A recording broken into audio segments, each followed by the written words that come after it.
Hello, and thank you for joining us on today's episode of the Water Cooler Guys Chat. Now please welcome Nighswonger, Wiseman, and Mortar. Take it away, fellas. Well, maybe not. We'll get rolling here. Oh, there we go. Yeah, I know. Yeah.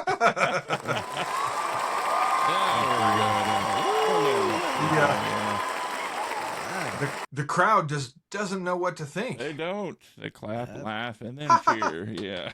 How many people are in this audience? I didn't know we had that big of an audience. Wow. Oh, don't shrivel up and get stage fright on us now. You'll be all right there.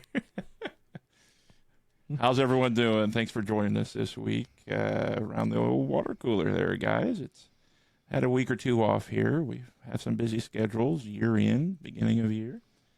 Some nice stuff for me every year with the old accounting and inventory. Keeps me a little busy, of course, with holidays. But we all have our own little adventures that we got going on in our own lives that keep us busy. So we are glad to join around the water cooler this week. So how's everyone been? Been all right here? A little toasty. A little cold toasty, outside. yes. We got the snow apocalypse out there, which we ended up only getting about 3 or 4 inches. We didn't get the full foot like they were saying there, but hey. See, I've got like 7-8 inches out here. Do you? So, Wow. Yeah. That's It's deep. yeah. And did you guys get any ice down that way? Thankfully, no. Okay. At least not yet. Yeah. No, this was all just a dry powder snow. Like you could almost sweep it with a broom. It was that easy. Yeah, Tanya wants me to bring the leaf blower into the house, so she loves that leaf blower and she just wants to sit there and leaf blow and blow that snow around. Yep, she's got the batteries charged. She's ready to go. So Nice.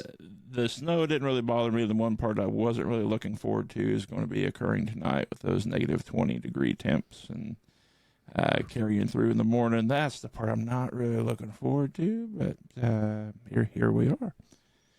It's the going back and forth. Whenever the temperature starts to rise and everything starts to melt, but then the sun goes down and it drops back below freezing and then everything freezes over. Yep. Yeah, that's the part I don't care for so much. Yeah. So we got to play a little hermits here, as I was telling you guys earlier there. Didn't mind it at all. It was kind of fun, just hanging out around the house, watching some movies. Tony took some naps. I played around on the internet, watched the football games. Looks like we have a Seattle Seahawks versus New England Patriots Super Bowl here. So I'm actually looking forward to that game. That's going to be a pretty decent game there. So had it been New England and the Rams, I would have been looking forward to that game as well. So just sorry for the Broncos and Bronco fans.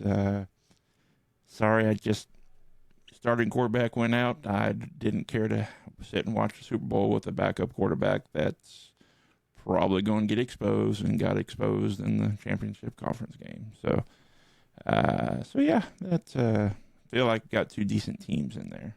So I am excited for the Chiefs come next season. Yes, Eric Bieniemy. Glad to have him back in house and.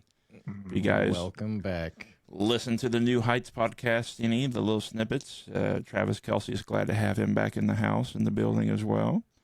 Kind of leading you towards that, hey, maybe come back another year. We'll see. So hinting around at that possibly. So yes, looking forward to that. And see if Mahomes can be there week 1. That'll be quite a task if he's able to do that quick turnaround.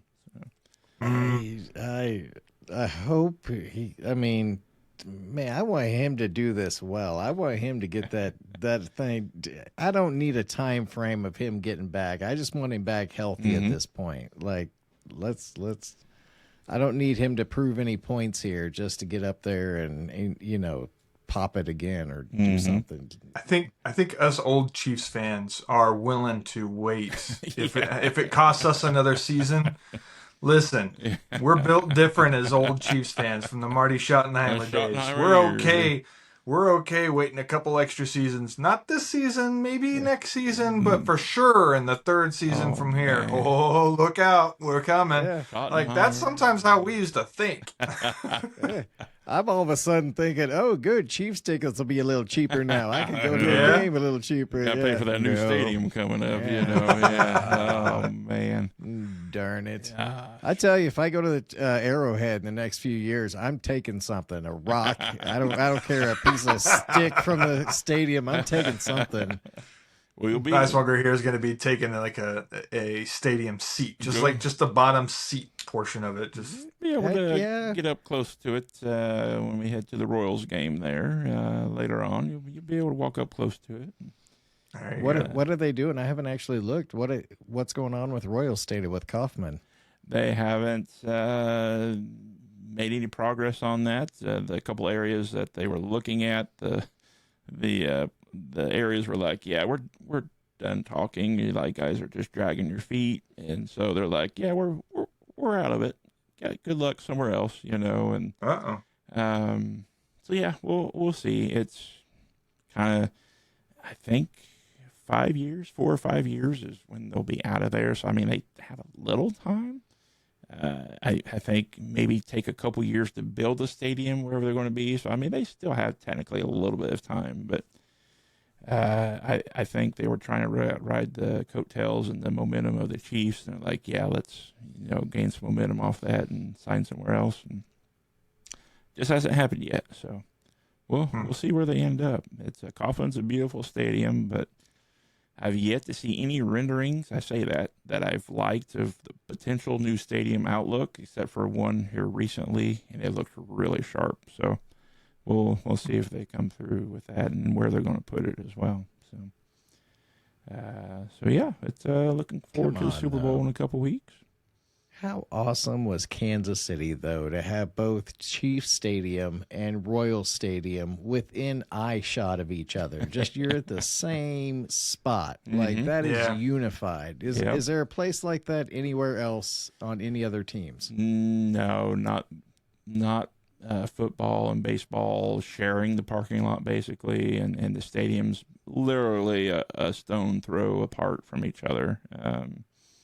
Very unique and an old school in the sense that that's where you still had a lot of the tailgating. You had people going there and tailgating, hanging out and everything. All the new mindset is building these stadiums in the downtown or a business district area to get the revenue from parking, get the revenue from in the businesses around there.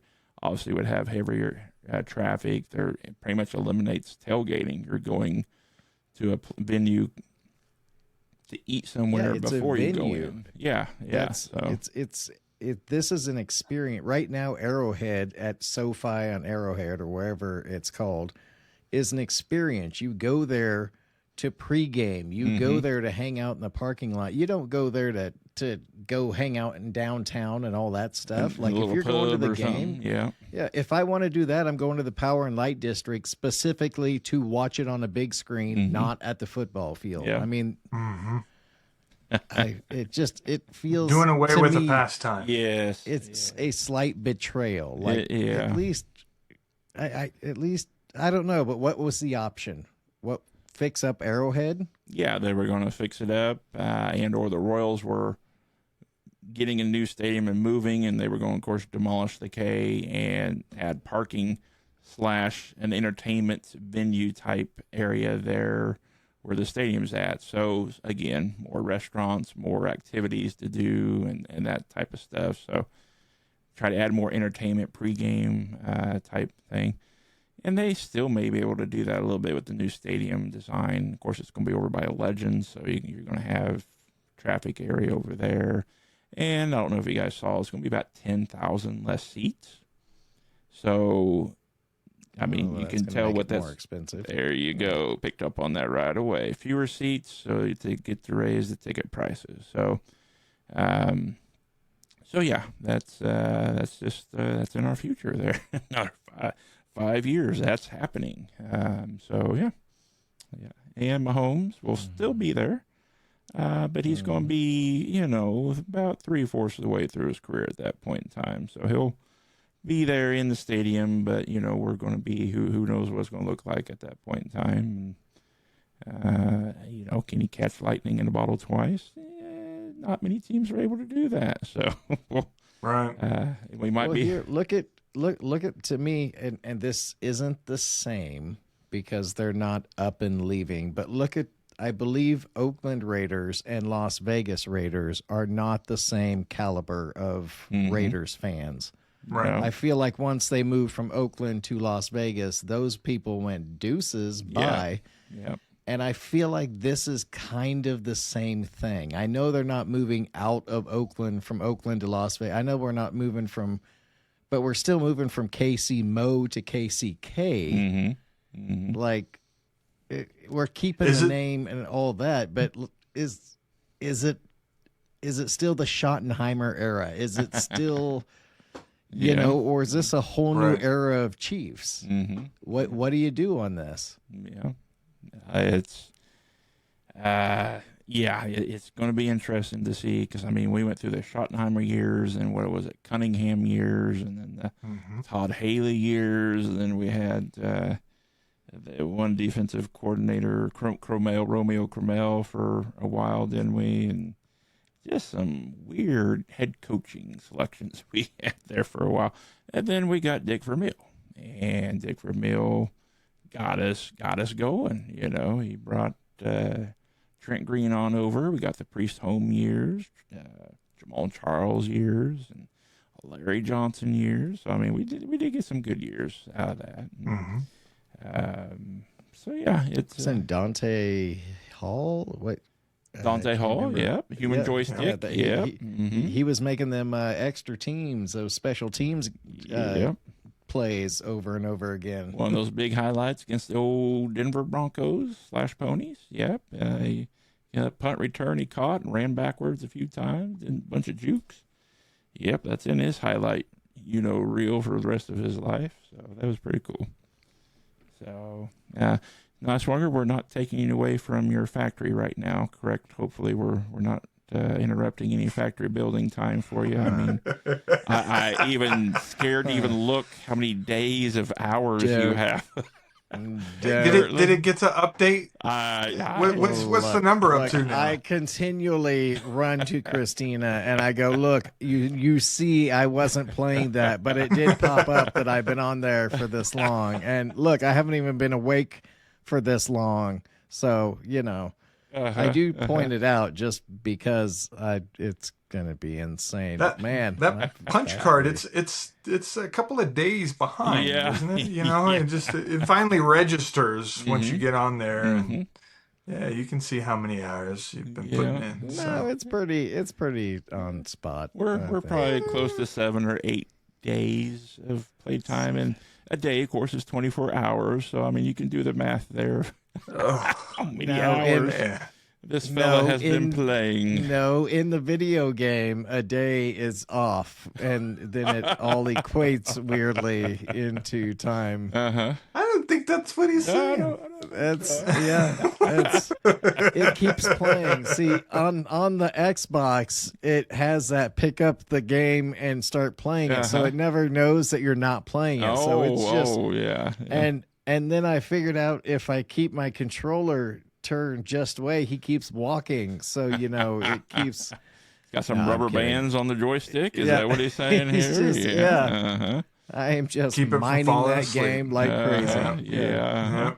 Well, I sent my picture earlier there. It's like now that I can cloud game it on my tablet, I'm like, hey, I could sit downstairs and play on there. It's pretty nice. So. Yeah, I am not going to be able to keep up with you guys just yet. Anytime I've clocked in, it's been when I've been with you guys. So nothing has happened since.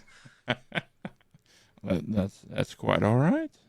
We're working on our own little side factories and seeing the errors of our ways and like, we know how to improve this going forward. So Oh yes, I know the many things I've done wrong already on your little land that I will fix the first time we get in there. It's already bugging right. me that I did it. Yeah. I wouldn't be shocked if we see 2 water pumps there, Wiseman. You know, two water pumps. I heard about that. I heard maybe one water pump was just not quite enough. Yeah, maybe. I'm pretty sure someone kept saying that it was though. Yeah. I was so confident, and that's what worries me. I was so confident on that, and I delivered it with such confidence. And then Matt just say, okay, you do that. Like he just let it happen. He was like, it'll come back. Let me know how that goes. Yeah. I was like, okay, and then it started going down. He goes, I think it needs another water pump. I was like, you son of a bitch. Just held on to that as long as you could, huh? As I was trying to reset it before I thought he could hear it. You could just feel the sweat bolts coming off of him. As soon as you hear that sound of the electrical grid going down, pew! He's like, where did it get cut off at? Pretty sure it was the water pump. Yeah, well, there's probably not enough water getting to the coal factories. It's our viewers, they don't know what we're talking about. So no, that's true. That's true. So, while we've been off here, fellas, Mr. Nighswonger, have you had any time to actually read Dungeon Crawler Carl any by chance?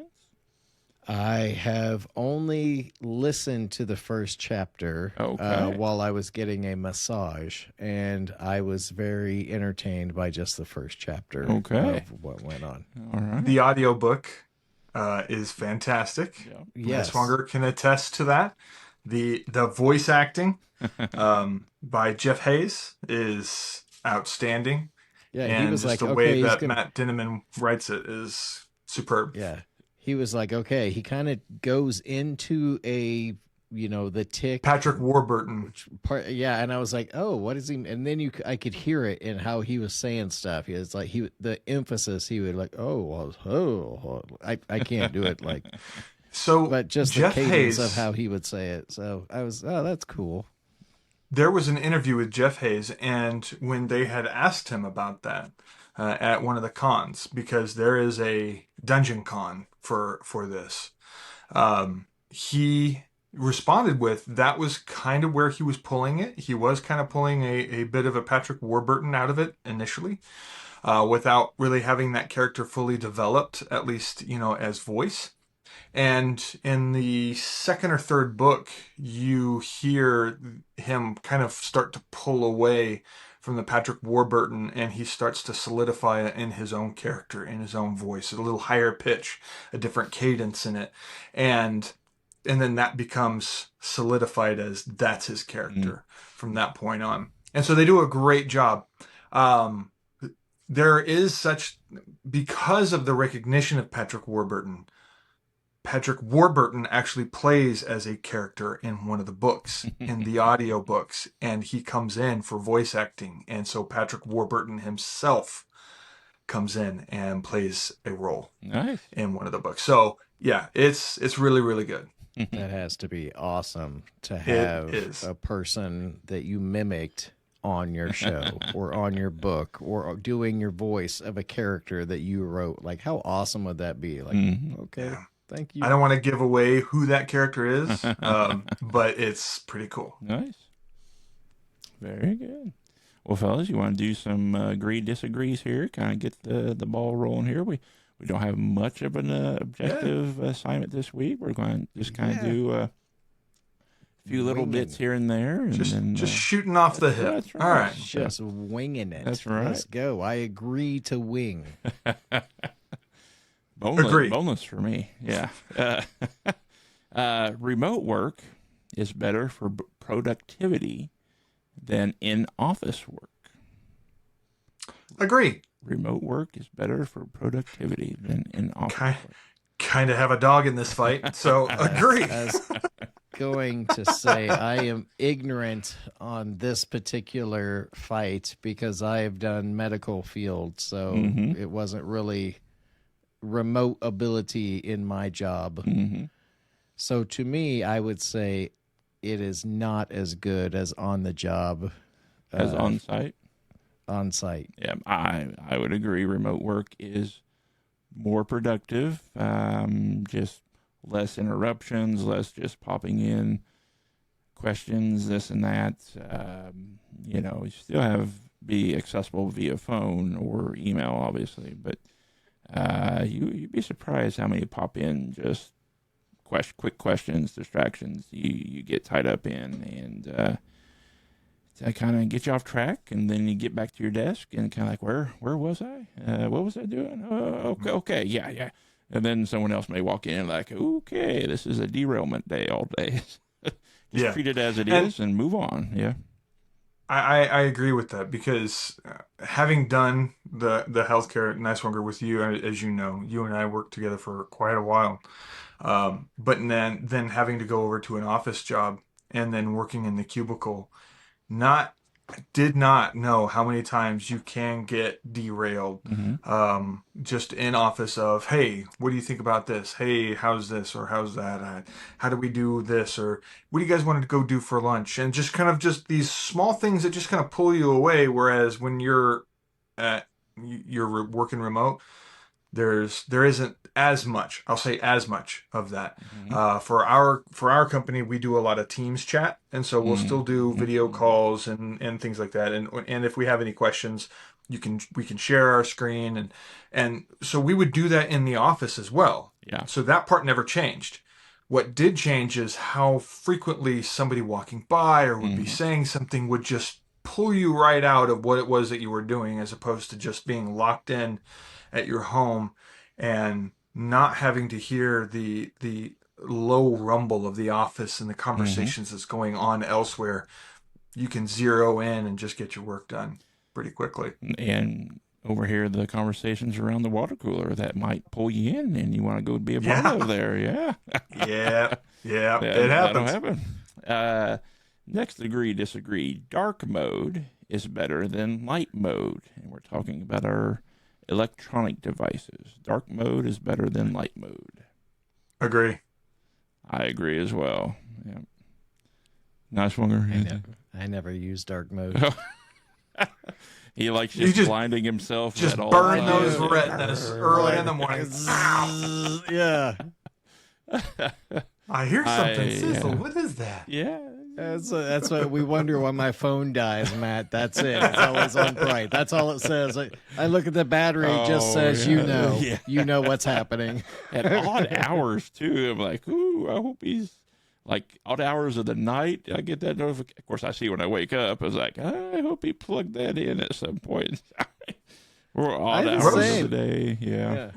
Rose is a light mode. I'm a dark mode. So whenever she hands me her phone, look at this, and I'm looking at her text messages, it catches me off guard for a second, and I'm going, oh, geez, what is that? She's like, how old are you? It's really bright. I don't. I show hers, and it's just black. That's what it looks like whenever Christina shows me her screen. She's like, hers is always dark, and I'm like, can you turn that up? I don't know what you're showing me. I'm used to like the last season of Game of Thrones. I can't see in the dark. The long night. Yeah. I use dark mode on my browser on my computers as well. So I mean, I use dark on there as well. Okay. Agree, disagree. Coffee culture has gone too far. Coffee culture has gone too far. I agree. Yeah. It's become pretentious. It's coffee. Yeah. Don't make it more than that. Yeah. I mean, Nighswonger likes his fancy coffees. There's nothing wrong with that. I'm just a plain, give me Dunkin' Donuts and my hazelnut creamer, and I'm good to go. There you go. Yep. There you go. A little Black Rifle coffee. Yes. Some creamer, or if you got just regular coffee and some sugar. Dump enough sugar in there, and it's nice and sweet. I'm fine. Yeah. I'm fine. You don't have to add the frou-frou. Yeah. I like to make my own coffee because I like to taste my coffee. And in said doing, that made me research what, the coffee companies use, Starbucks does. And there's very little coffee. And then it makes me believe that the coffee culture is crazy because they're just buying sugar drinks and getting super energy from the sugar drinks, but they're attesting it to coffee, whereas real coffee gives you the energy you need. So can I be in the middle on this one? Yeah. Because I see it from both Sure. sides. Yeah. Have you gone to the pour over? Have you gone to that fancy pour over coffees?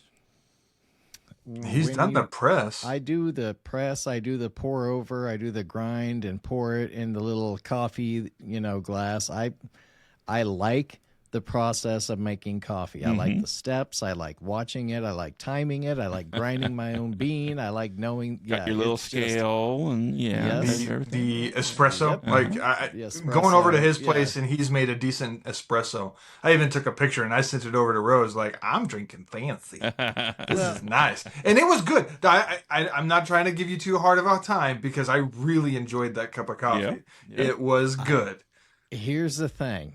I believe it's good and you believe it's good, but Tanya, who has been overseas and I am sure has had real espresso and real coffee drinks, is not pleased with my drinks. I think they're too sweet for her or something. They're just, I can tell she she supports me and she, but I don't think she appreciates the drink so much. I think She's probably, if I were to guess, probably in the same vein that it's gone a little too foo-foo, coffee places, and just keep it simple. That's it's kind of more the mindset she's grown. But she'll do a Starbucks every now and then, but it's kind of a simple Starbucks, not a a big old 10-word order. It's maybe 3 or 4, very simple is what she would get to Starbucks. coffee, So. black. Yeah. So she keeps it simple there. Three So. sugars. But she also likes trying things, so that's why she is always open to trying stuff. So I think anything, I mean, if you really do get used to something that's outside the States, anything American, you can just naturally assume is going to at least be twice the sugar, if not more. Oh yeah. Even when it comes to sodas, it's the same thing. Oh So, yeah. We've experienced that just in Cozumel. Going to Cozumel, and we were like, "Ooh, we're gonna have desserts," and we ordered cake dessert. Like it described it as like a cake-like dessert. So I thought, "Ooh, it's gonna have icing. It's gonna be cake-like." No, Cozumel cake-like And was about that not. size, yeah. That's Like legit. little That may have been bitty. giving us something. Yeah. We Yep. realized real quick their version of sugar and sweet is not American version of sugar and sweet, and Yep. it's still delicious. Yep. And we need to get used to not our version of Oh sugar. yeah, and coming back, sweet. Right. coming back to the States in the airport there, and you get some, and just like, whoa, there's all the artificial and everything. It just kind of, it kind of catches off guard for a moment, but then you're like, oh yeah, this is what I'm used to. Back in the groove here. Feel my body yeah, slowing there it is. down naturally. Yeah. As your Feel brain them- settles in on that sugar, going, oh, Feel there it them is. veins getting them clogs back. Yep, Yeah. that's exactly right. Fellas, let's do a little tournament here real quick. If you guys be open, we're going to do. All right. We'll do a top directors tourney. Oh, Top directors tourney. So we got I got a couple directors facing off against each other. You guys tell me which one you feel would is the better director in that scenario, and we will whittle it down to one. Do you have a specific says what you mean by better director? Better director in you guys' view of just the way they film, as well as obviously their films that they have produced and made. Obviously, Okay. try to keep nostalgia out of it to a degree. I mean, we're going to be kind of chained to that anyway, but just view the level of Artistic greatness- persuasion yeah. as well as Level- what they've done so far. Correct. Level of greatness of the films and their directing style and things of that nature. Okay. This is important, Nighswonger. Don't look at me like that. This is important. I'm trying to get specifics here. Yeah. I'm just voting on what movie sounds familiar and which one I liked. That's my criteria. Yeah. I can already hear Rose agreeing with you. Yep. Yeah, I am the everyman. Wiseman, you're the one who watches these movies and pays attention to that to begin with. Half the time I have to go, there was a director? Yeah. What? You should have heard of every one of these directors and be fairly familiar with some of their films, if not all of them. But obviously, I'm looking for a Steven Spielberg in this whole thing. I should have had him on this list. Oh man. Maybe he is. Well, I don't know. We'll see here. Okay. First up, we have Quentin Tarantino versus Zack Snyder. Oh, Quentin you Tarantino versus Zack Snyder. Oh, these are tough across the board. I try to there's no pigeonholing any of these. These are tough. Quentin Tarantino has 8 so far, or are we up to 9 on? He's on 9. He's got technically 9? one more film. He wants to do 10. Zack Snyder, we have Justice League and 300. What else? Help me out with any other Zack Snyder movies. Man of Steel. I mean, he's... I said Justice League. I meant the DC, the the ones DC, he helped with. Yeah. He has done more, but things that are coming top of my head, I couldn't tell you. So, I mean, that kind of should probably tell you who's winning this round, I would think. Yeah, that's the only justification I have for picking Tarantino over Snyder. Honestly, I'm actually with you because I think Quentin has a better artistic approach than what Zack Snyder does. Yep. So, yeah, I'll say Quentin. All right. Next up, we have James Gunn versus J.J. Abrams. Ooh, bam. Yeah. These are like celebrity deathmatch. 1997 in this corner. James Gunn. Are we talking movies only? Yes, movies only. Well, directors. I mean, if they've directed some TV, which both have, I believe. So okay, so it's not just movies; it's movies and TV. Primarily, all these directors are going to be movies. These two would probably be the only ones that would dip into TV.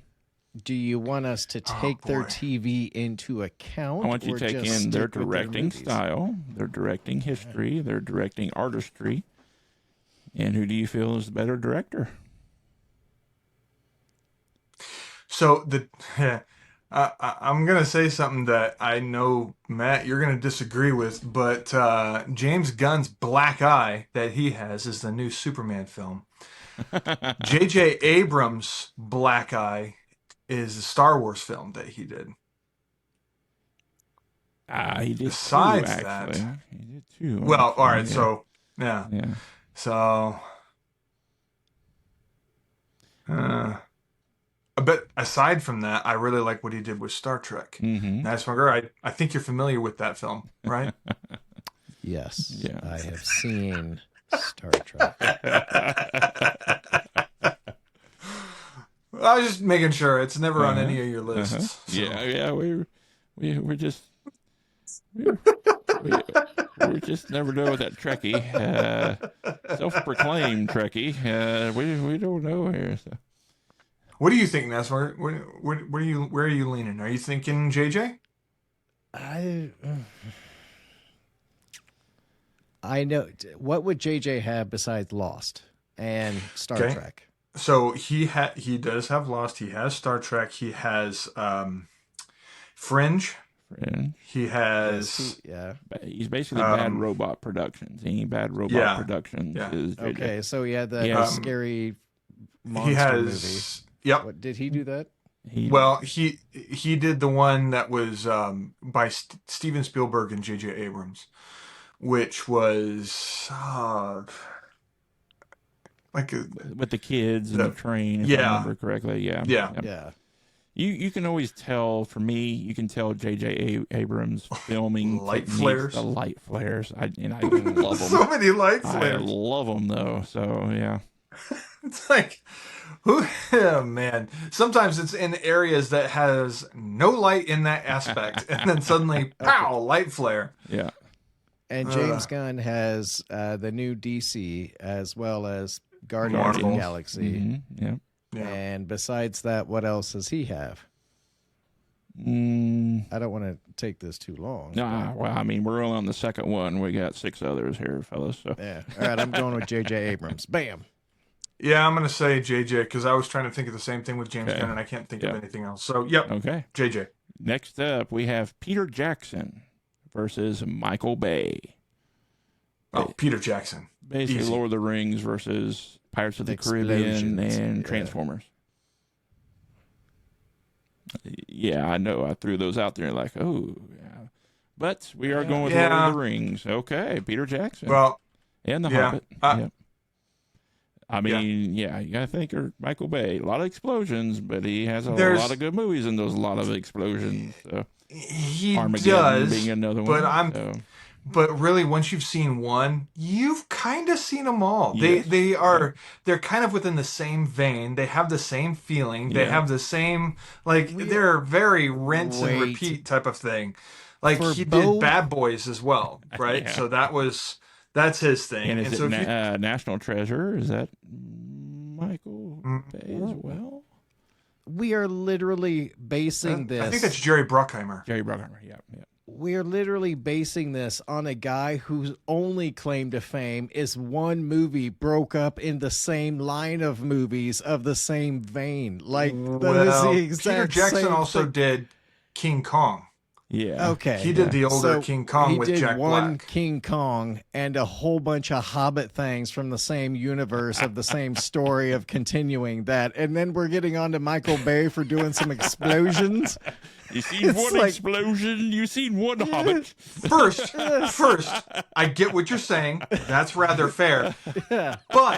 But he's actually trying to tell the same story Yeah. along a period of time instead of one guy trying to tell you a myriad of different stories, but they're all kind of in the same cookie They cutter are. way. Yeah. At least Michael Bay's willing to branch out and try something new. He may stick with the same routine, but he's trying. So I'm going Michael Bay on Oh, this he's one. going Michael But- Bay on you. But quantity is not always quantity. Yeah. If anything's Pirates taught of us the that, Caribbean, that's man. Marvel.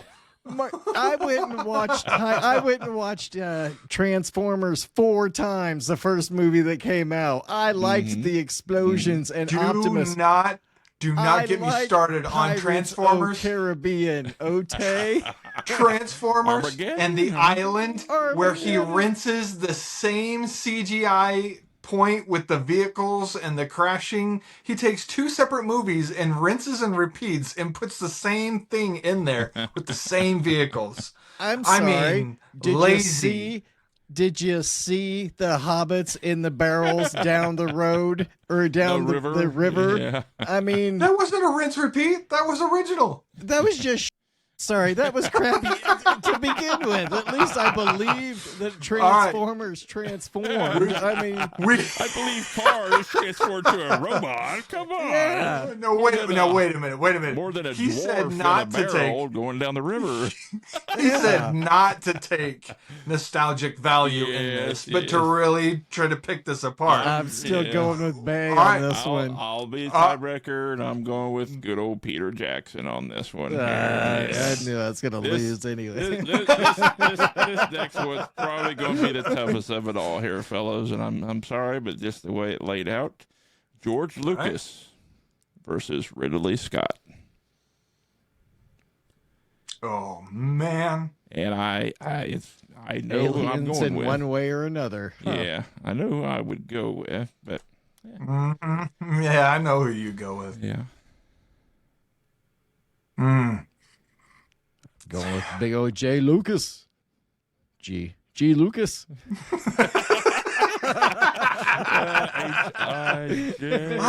I prefer Juan Lucas. Lucas. Shut up, Wiseman.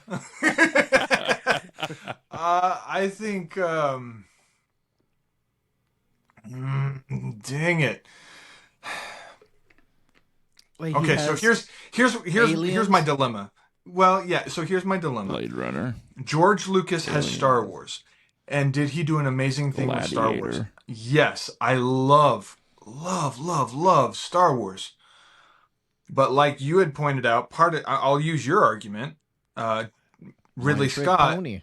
right? Ridley Scott went into so many others, but in this case, they all do not resemble the other. They are very, very original, and he takes a fantastic take on it, like Blade Runner.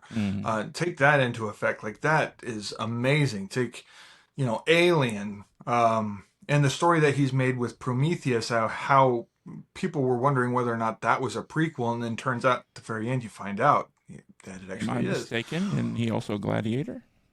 Yes, he did Gladiator as well. Right.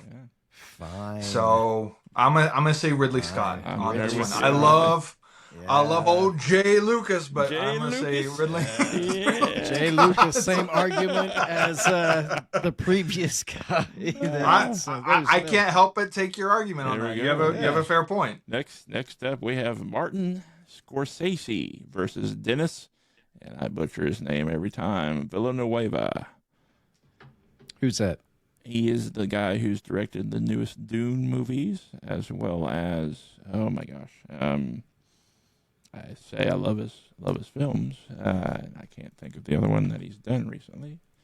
Mad Max. You done any of those? No. No, he was not the Mad Max.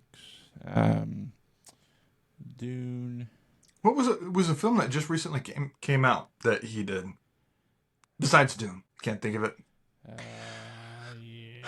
What Well, was it? I'm gonna Blade go ahead Runner. and He say, also did Blade Runner 2049, I believe.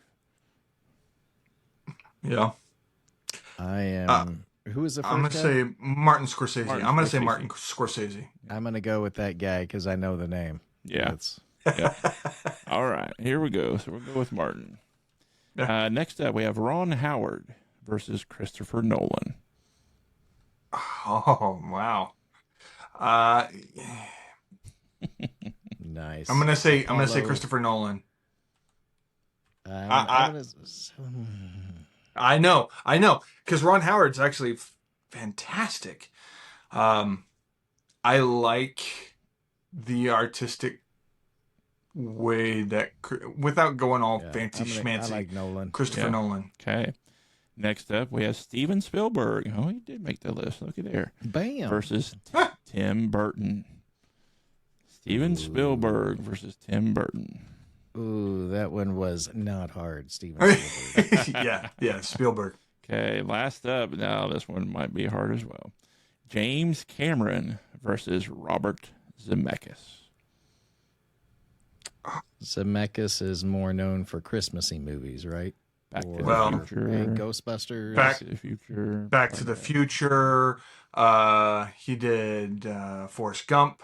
Mhm. Okay, all right. Did he do Ghostbusters, or was I wrong on that one? No, that that's not Ridley or Zemeckis. that's not Zemeckis. That was the guy who played him. He did do Ready Player One. Mhm. Robert Zemeckis, anyways. That was he a director? I was thinking Spielberg was Ready Player Well, One. Spielberg. It was Zemeckis. Well, was it Zemeckis and Spielberg? Maybe it was just Spielberg. I think it was Spielberg. Yeah. I'm gonna have to go Zemeckis on this one over. Yeah, I am too. So you're picking Zemeckis over the highest grossing director of all time. I like it. Very Yes. good, guys. Let's roll with it. All right. Look, Yes, look, final this answer. is our list, so Next- shame You know that what? if you want. Let me Yeah. ask you this, Matt. Let me ask you this: could they ever redo Back to the Future? Could anyone ever reboot Back to the Future and do it the way Zemeckis did?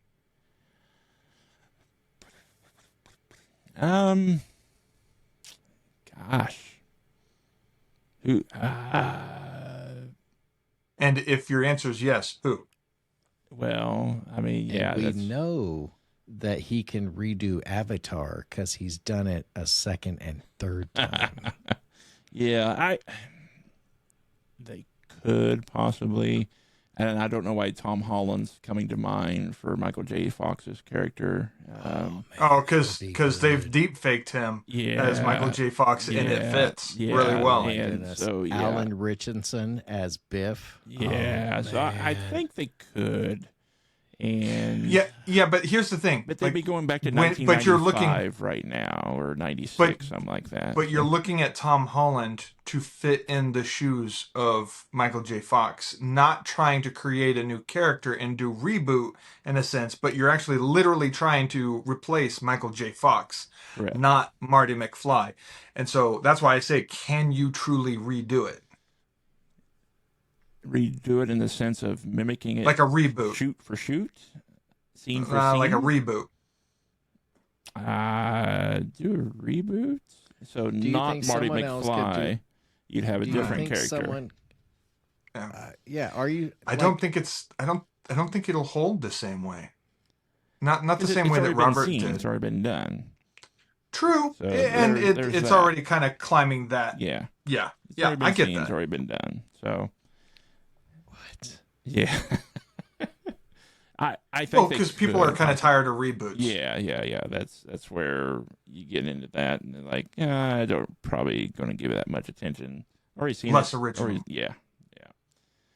So, anyways, I mean, I get your point with James Cameron. Like, with, I assume Titanic and Aliens, right? Is that where you're going with it? And Avatar, or Terminator 2. I mean, that's in his pocket there as well. So, I mean, can't forget that. Yeah. So that's true. That's true. So. Those are some pretty big films there. But they are, but I don't feel like they're as iconic as some of the ones that Zemeckis did. Like Back to the Future. That is. See, mine was. That's on pretty pure iconic. Nostalgia, for me. not on facts. Okay, now looking at it, like I picked straight up nostalgia. Robert Zemeckis. I was just. Who cares? Let's go. All right, let's bring it. He's going to get knocked out anyway. Finally, second round. Come on, 15 minutes in. We are second round in now. Quentin Tarantino versus J.J. Abrams. This should go pretty quick here. Quentin. Shocked Matt on that one. I'll actually agree with you. I actually would have gone with Quentin as well. I am a big Quentin fan. I'm big on Pulp Fiction. I don't think either of you guys were real big on Pulp Fiction. Love Pulp Fiction. So great. I need to watch Pulp Fiction all the way through, like start to finish. That's I have never. Kill Bill, Volume 1, Volume 2, fantastic films. Once Upon a Time in Hollywood, fantastic film. I love that film. I love that film. That was great. Next up, we have Peter Jackson versus Ridley Scott. All right. Ridley Scott. Peter Jackson. Going with Ridley Scott on this one. It's down goes the Hobbit. Down goes the Hobbit. But, Martin Scorsese versus Christopher Nolan. Christopher Nolan. Steven Spielberg versus Robert Zemeckis. Spielberg. Oh, wow.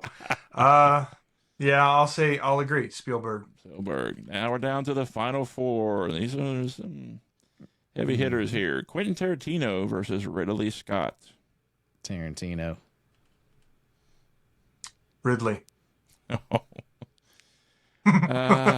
the game, man. Yeah. I'm actually going to have to go with Ridley on this one just for the variety of films that he's done. Quentin's has a lot of the same stuff in some of them. You're expected to see the blood, the exaggerant blood flow of some sort at some point in time. So I'm going to go with Ridley on this one. Then Christopher Nolan versus Steven Spielberg. That's almost like should have been the final round, but here they are in the quarterfinals. Christopher Nolan versus Steven Spielberg.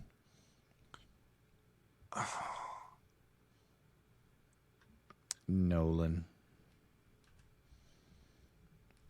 Spielberg though. I'm gonna say Spielberg. Good ones. Oh, you should chat GPT that one, man. That's just. I'm gonna say Spielberg. I gotta go with Spielberg. Indiana Jones, you have Jaws, you have Goonies, Jurassic Park, Jurassic Goonies, Park, yeah. Schindler's List, Ready Player. I mean, it just goes on and on. It seems Minority Report. Yeah. So now we're down to Ridley Scott versus Steven Spielberg. I'm gonna have to say Spielberg. I think I just sold it there with all the films I kept listing, and I know I didn't even touch all of them. All right, Steven Spielberg it is. Great job, guys. Spielberg is our director. That wasn't even like, no one is surprised. I literally called that before we started. So I mean, after we finally kind of narrowed it down a little bit, and it was just kind of a trickle effect at that point. Just the rest of the dominoes just fell. 5 minutes on James Gunn and J.J. Abrams, but they didn't even make it past the third or second round.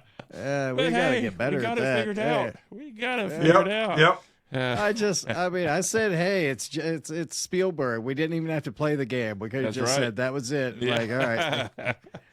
Tell everyone to skip to whatever minute it is, 45 minutes. It's the journey that counts, It's all going. It's a journey that never ended. Next up, let's do a quick trivia here, guys. I mean, our last one with Derek, that was fantastic. So we're gonna see who we have this week, and who would like to go first? Nighswonger typically goes first, but we'll just keep it with tradition. Let's do it, and we will get Nighswonger queued up here. That way I can read them lips. Now this. I'm not even going to say it because last time you're like, oh, you just jinxed me. Okay. Again, I will read the questions. As soon as I start reading, I will start the timer and give me your answers as best you can, sir. And here we go. What was the first feature-length animated film by Disney? Fantasia. Which NFL team went undefeated in the 1972 season? Miami Dolphins. I don't know. Who? 92 season? 72 season. Oh, 7. Yep. Okay, good. How many stripes are on the U.S. flag? 13. What year did the Titanic sink? 1964. How many wives did King Henry VIII have?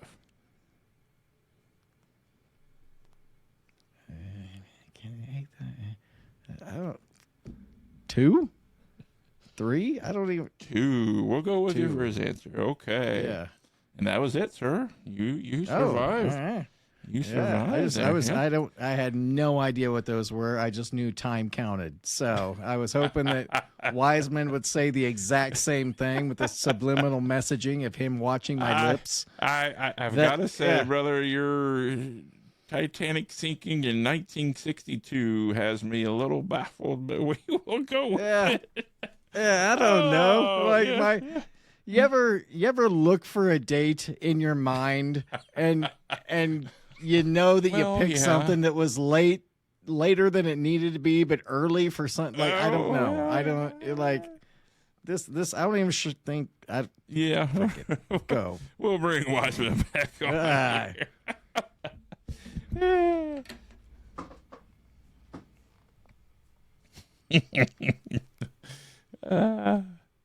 Okay, how we doing? Well, we're doing all right. We looked entertaining. Yeah, it was quite some answers here. It was very interesting. So, okay. All right. So again, I will start reading the question and start the timer and give me your best answer, sir. Okay. Here we go. What was the first feature-length animated film by Disney? Snow White and the Seven Dwarfs. Which NFL team went undefeated in the 1972 season? New England Patriots. How many stripes are in the U.S. flag?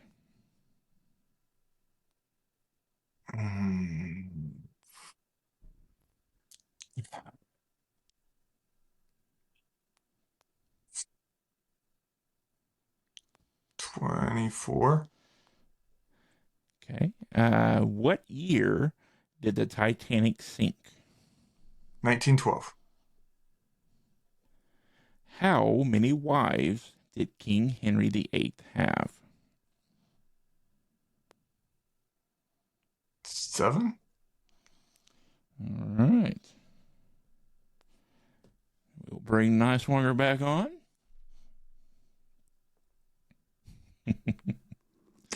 Couple of those answers I'm sure of, and a couple of them I have no clue. Just a guess. Well, that's Just a guess. yeah.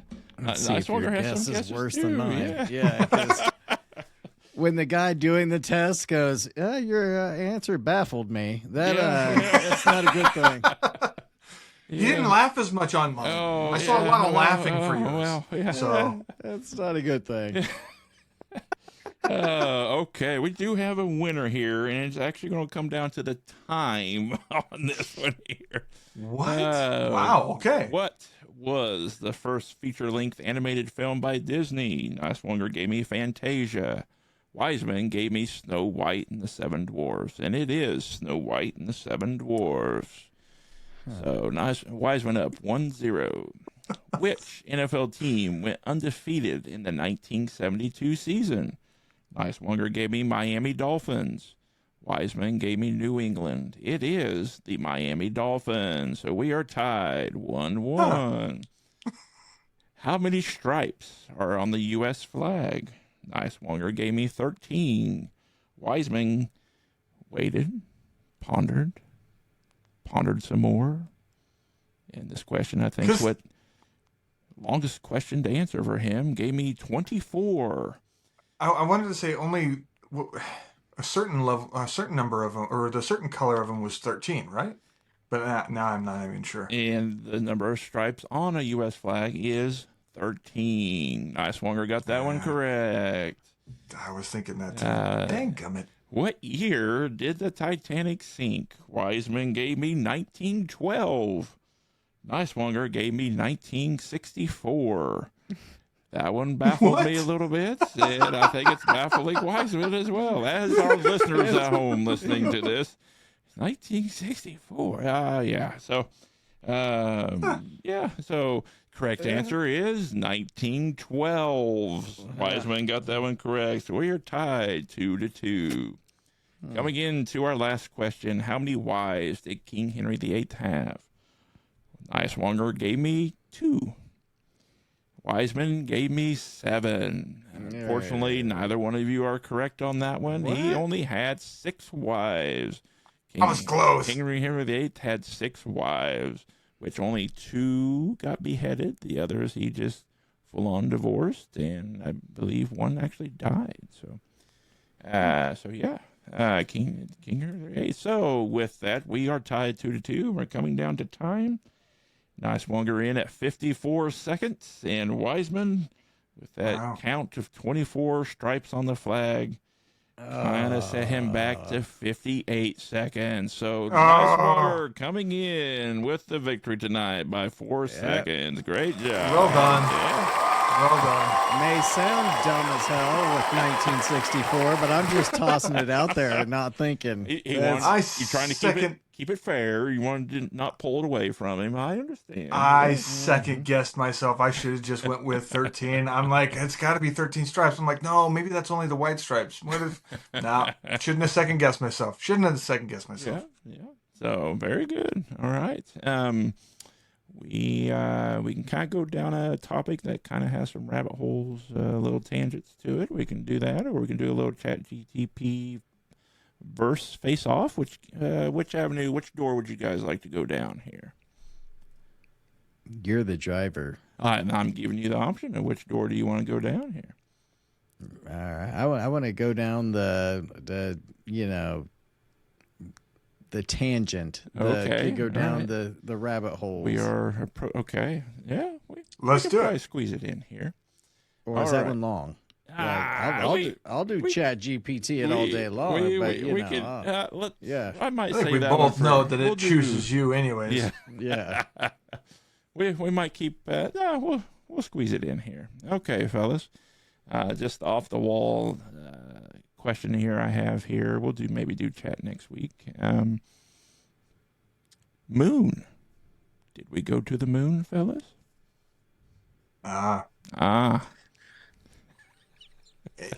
Yes. Wiseman's a yes. How about you, Nighswonger? I mean, I Yes. get all the reasons why people say no, because we wanted to basically bankrupt Russia.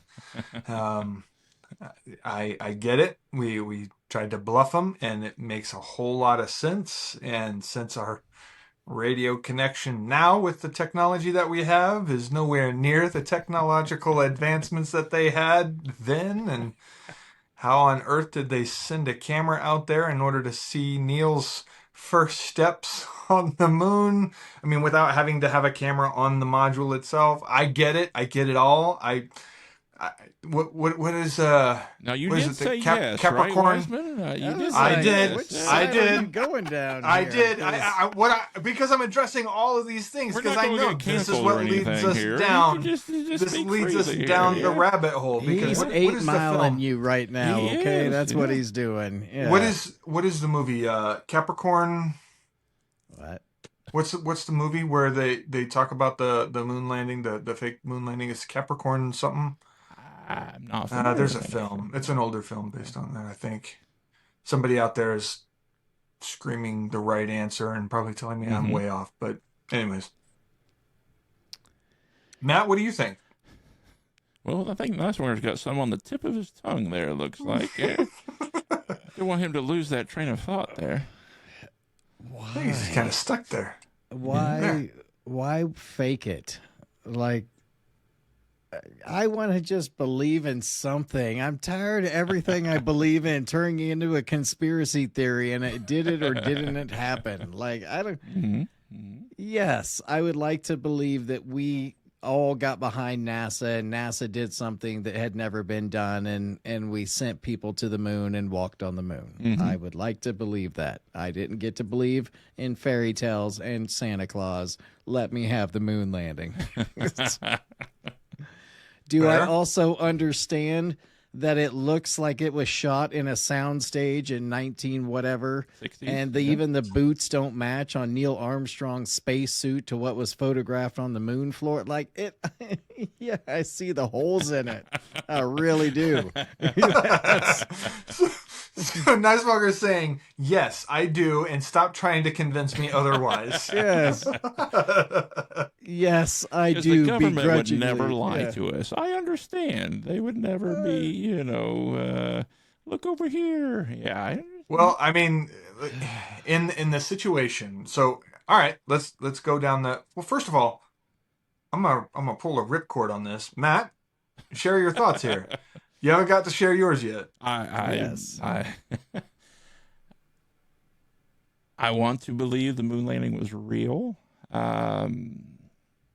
For everything we taught in school growing up, everything historically, everything of that nature. Having grown up, having grown some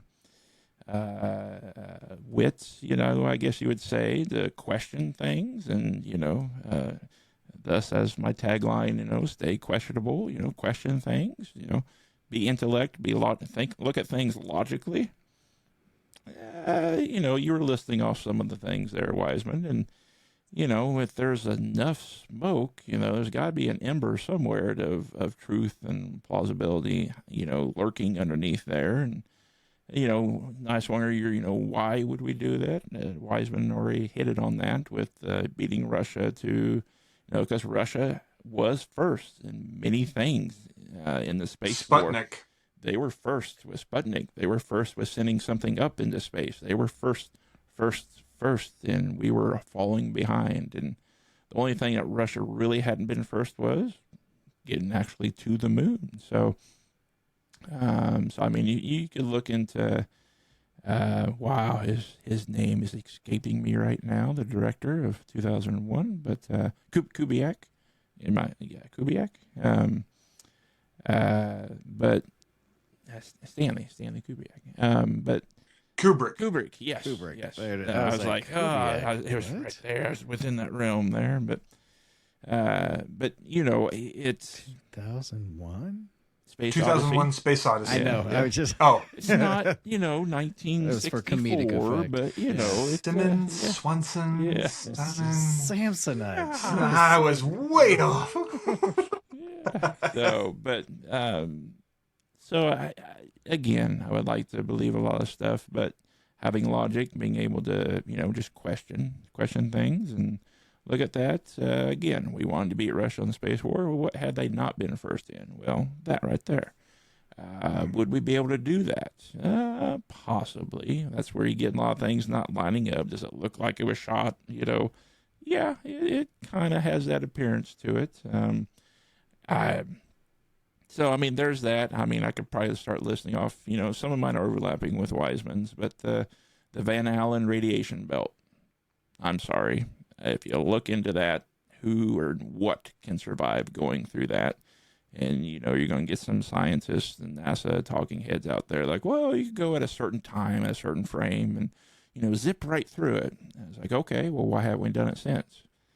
If you can do that, why haven't you done any since? Are you telling me that technology, again, how miraculously we've lost the technology, we've lost the diagrams, lost everything, magically just disappeared. All the tapes, all the data, everything, which was done on something, you know, less powerful than our cell phones, you know, today.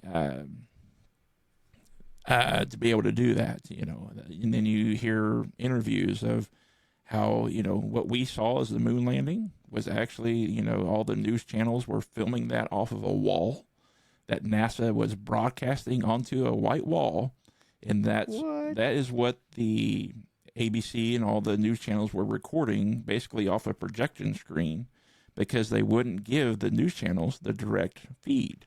They're like, can we just get the direct feed? This would be so much better picture. Like, no, just record off of that. You're good. So shady business right there out of the gates. There. You're telling me the scientists, the people who are in charge of making sure they can. Oh man, I didn't know that. I'm hearing Nighswonger's balloon going. Stop it! They wouldn't let the news channels have the direct feed of the astronauts. They're like, no, just watch it off the screen here. That we're broadcasting for you. We're putting it up there. Just film off of that projection screen. So that is what we're seeing is actually off of a projection screen that NASA was allowing them to record of, not the actual feed. President Nixon's phone call, actual landline phone call to the moon was almost in real time, no delay, no nothing like that. Okay, we can't even do that today. I mean, that's with that minuscule of a delay, that can't happen today. But that happened back in 1960s? Look. I don't think so. Matt, I don't. Look. So, You had me at beating Russia. And that's all. I was like, I have the no lost argument information, here. the phone call, the not being able to get the direct feed. It's like, okay, that's shady business right there. To me, the fact that we haven't even tried to go back. To go back. You know, we that's asked. shady to me. Yeah.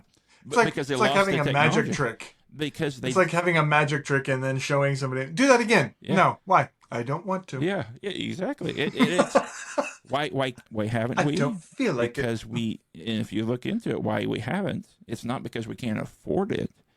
They can't come up with the technology to be able to get a human being there safely. That's why we haven't been back. Because But the we Van we had Allen, didn't actually do it. yeah, one time.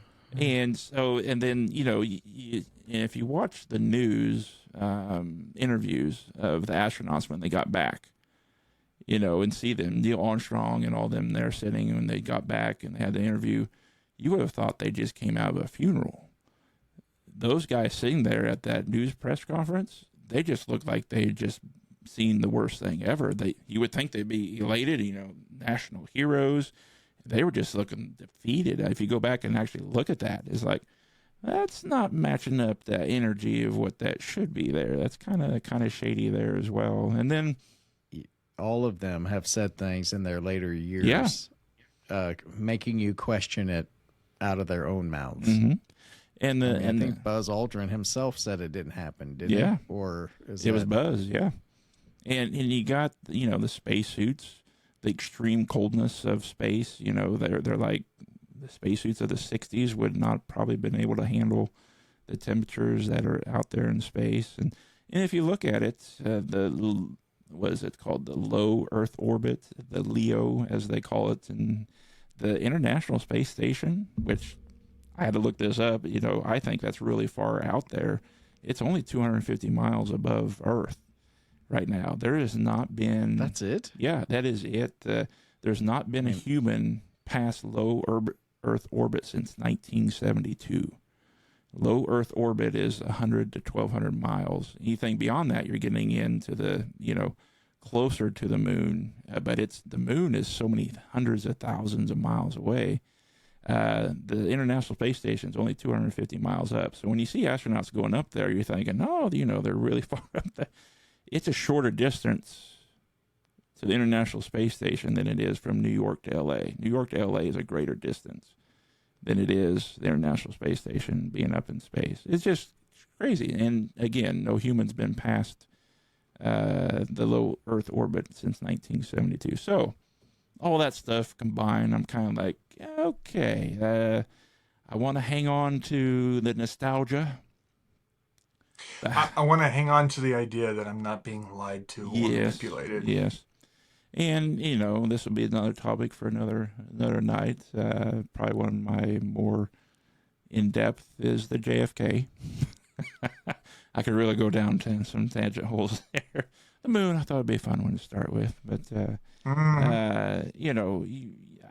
for people to believe what we've been told on the JFK, we gotta, just the person just looking at all the facts gotta just kind of raise a finger like, or raise their hand kind of like, I don't believe 100% of what you're telling me here. And if I don't believe 100%, how much are you actually telling me, is truthful? Well, and the doctored footage where you have a floating tree that something was removed, and you have that floating tree in the footage, that the tape is doctored. The inside the was it the cavalcade, the vehicle itself? Yeah. That alone had a doctored footage. Yeah. And then of course now that everything's kind of come out, not everything, but a lot of stuff has come out. Now it's showing that. Look. So again, the government did not for Apollo doctor the footage, and they did not for JFK doctor the footage. Yeah. So I again, nostalgia. I want to believe in that, but yeah. But but for someone who wants to believe, well, what was there? I think 15, 16, 17 Apollo missions. Apollo 13 didn't land on the moon, but we have that wonderful movie from Ron Howard, A Truthful Thing. Houston, we have a problem, slingshotted around the moon. I mean, so...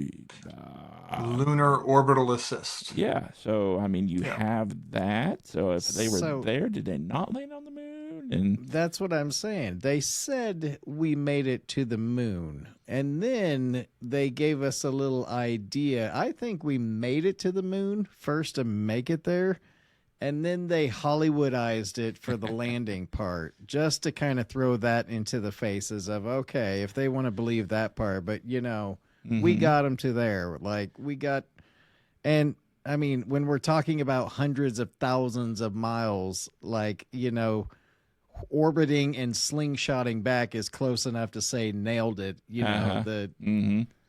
So, I think with all of this, it is lots of half truths, obviously. Yeah. And would you be upset if they said, look, we made it to the moon. We didn't step on it, but yeah, we made it there. So, we could have either shot that flag down, missile style and jinked it into the ground, or we could have gave you this little Hollywood production and made you think that we did it. Okay. I think the space race would have continued. I think the space race would have continued until someone actually stepped foot on there. Yeah. Yeah. Uh, and supposedly there's a satellite that kind of orbits the moon and takes pictures of it, and supposedly you can go look at these photos and you can see the lunar landing, and you can see the flag, you can see the vehicle that's still there, you can see their little test site that they had. Supposedly you can see photos, not up close, obviously, but, there are little dots there. But if you zoom in, you can see vaguely what that is. And, of course, we all know technology nowadays, especially with AI. Those can all be doctored pretty well. But, I wouldn't trust the lunar landing module to stay in Antarctic overnight. Like that. That piece of equipment, if you look at from it the 60s, yeah. from the 60s, looks like it's fiberglass together, and someone went, yeah, they'll buy that. Like it'll be blurry footage, but like it doesn't look like something that should withstand any heat or elements or a rock of any kind. Or you have also the astronauts themselves, when they were asked, how bright were the stars? They should have been very bright because you were out of that. And they're like, I didn't see any stars. Oh, I should have probably rehearsed that line before you guys got back. That's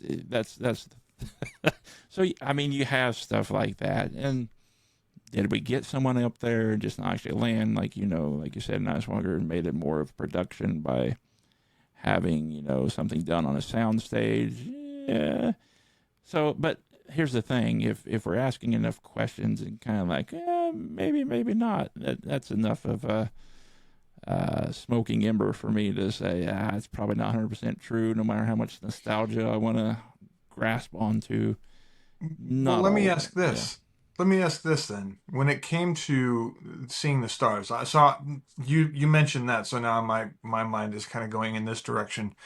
Because the moon is so reflective on light, would that not bleach out the visibility for starlight to be seen? Not in pitch black space. No, they're saying astronomers and everything, that nature scientists say that should have been the brightest. They should have been seeing stars that we can't see from Earth. They should have been seeing stars not visible to the human eye here upon Earth, is what they're saying. So, and constellations. Cool. Yeah, and so I can understand, because it looks so bright when they're there. It looks so bright there, but we're looking down. If they were to look up, that's where they're saying they should. Another fact, which I believe is a fact, I've seen in videos of it, the distance between Earth and the moon. And this is just where my brain, just growing up and learning about planets and everything, I just have this envision. Of course, they say Jupiter is the largest planet in our solar system. You know how large it is, how many Earths can fit in it and everything.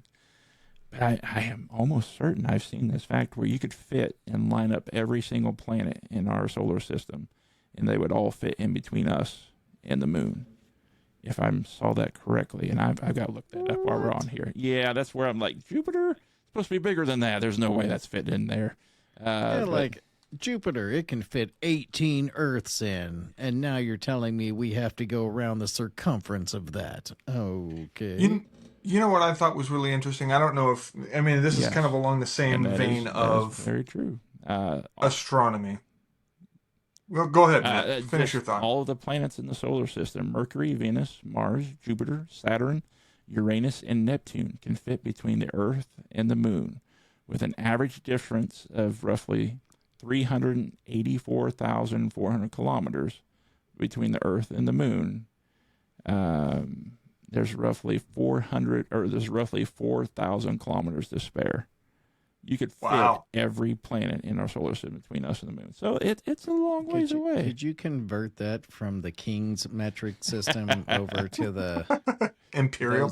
Those of us kilometers. Yeah. Sure, we can do that here while we're... So while he's looking at that, I seen this video, and they were talking about the distances of the different planets and how far they are. And they're actually very similar in distance from each other. And in the process of doing so, as you guys know, that there is an asteroid belt that's actually within our solar system. Mm-hmm. that asteroid belt is in the same distance of what another planet should be. So there's actually a skip of distance for where these planets should be. Oh, So that's does that make good. sense? Mhm. So So is that there's asteroid belt actually a destroyed planet? Destroyed planet. that's what they're thinking. Yeah, Mhm. they're thinking that it's a destroyed planet, that something destroyed it. Yeah. That's what the pyramids were for. The Great Earth War. We took them out. So your King's metric, 384,400 kilometers measures out to 238, just under 239,000 miles, is what that converts to. So you could fit every planet in our universe, in our solar system, in between us and the moon. So and there's times the moon looks so big and so close, but yet it's really far away there. Man, it must be huge to look that big when it's that far away. Yeah. Like, Yeah. And then, I mean, to we're think that in 1964, not only did the Titanic sink, but we also made it to 1964. Yeah. That was a big year for the world. Yeah, thank you. Well, and I mean, we were able you to don't even- traverse that many miles back in the day. You know? I mean, the moon itself is so odd in itself. If I probably shouldn't be saying this but I'm pretty sure I've read or seen where the moon does not actually have its own orbit. I mean, obviously it goes around Earth, but it doesn't rotate itself. So, like, we're seeing the facing of the same side of the moon every time. That's where you get into the dark side of the moon. Well, what's over there? Pyramids, aliens, whatever it may be, that's on the dark side of the moon. And then I'm not going to go down the rabbit hole of people who thinks that the moon's hollow. I'm not one of those people, but it's the moon acts very odd in itself. And so, it's unique, very unique. So it makes you wonder what's on the dark side of the moon. What is back there?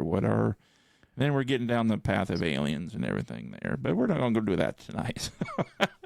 That is what I heard. The reasoning was when Buzz Aldridge and all them came back and they were so quiet. I had heard that it was because they had seen something on the dark side of the moon for the certain amount of time they were subject to it or out of radio contact or something like that. Like, that's the conspiracy that I had heard. Yeah. I've heard something very similar as well. So, but no, the moon, very, very odd.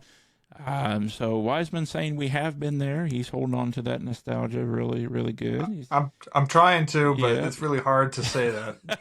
So I want to So you're saying we had to travel how many miles? Like 12,000? 200 and basically 239,000 miles. And how many miles can we do in a day on a standard airship? Like, we got 30-mile max? Like, I don't know the distance one of those got in a day. Because how many days did it take them? So, yeah. And old Nixon was calling over with no delay. Well, like, the boop, boop, landline? boop, boop. Yeah, on a landline. Uh-huh. And we, our footage that we see is from a projector screen, not the actual footage that NASA had for the spaceship. So, yeah, it's... A lot of the smoke idea, there. the concept was we were watching this live. Yes. Was that what we were watching we were live? watching it Was live. them drop off there and get the famous quote: "One small step for man, one giant bullshit for mankind."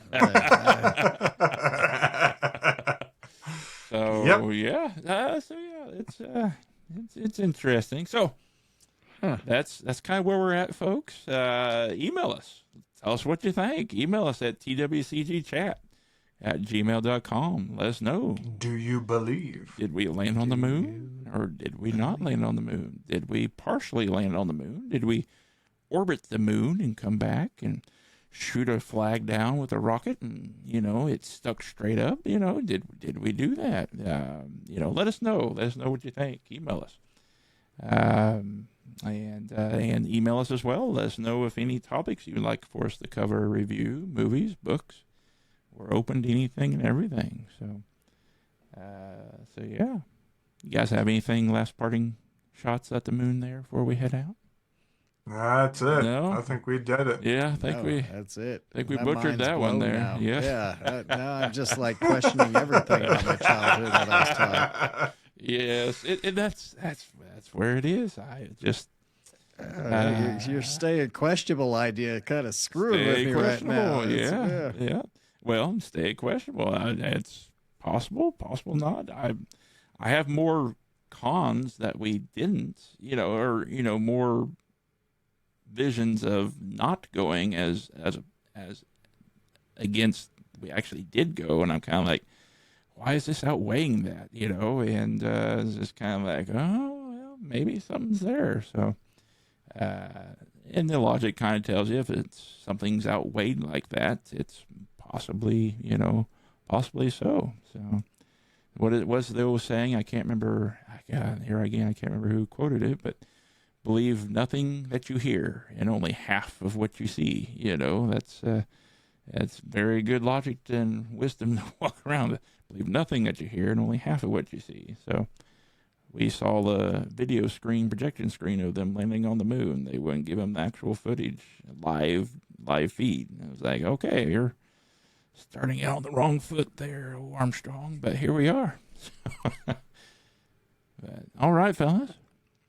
What do you got there? I don't want to. I could go even further. I'm just going to wrap this up. Just keep going. I don't want to go down there. No, but yeah, I think we'll try to wrap it up around the water cooler this week. Another fun week, fellas. I had a good time. Hope you guys did as well. Hope the listeners did as well. Again, email us. Let us know what you think at twcgchat@gmail.com. What's that, brother? I said I got my title back. I'm even with the win-loss record Yes, now. you are. Yes, you are. Yeah. Even with that 1964 answer, I tell you. Yeah. Big year. Went to the moon, sunk Titanic. Yeah. I choked on this one. Yeah. It was the flag stripes, too. That I was like, ooh, he's going to lose right here on this one. Yep. And then he came out with 24. I was like, oh, okay. Yeah. I'm actually proud that I got that one. Yeah, and you were pretty spot on, pretty quick with it too, like you knew it. So yep. So anyway, we'll 1964. Yeah, you knew it. Just before the moon landing. Just before. So we'll catch you again next week, same time, same water cooler. And remember to stay cool and stay questionable. We'll catch everyone later. We'll see ya.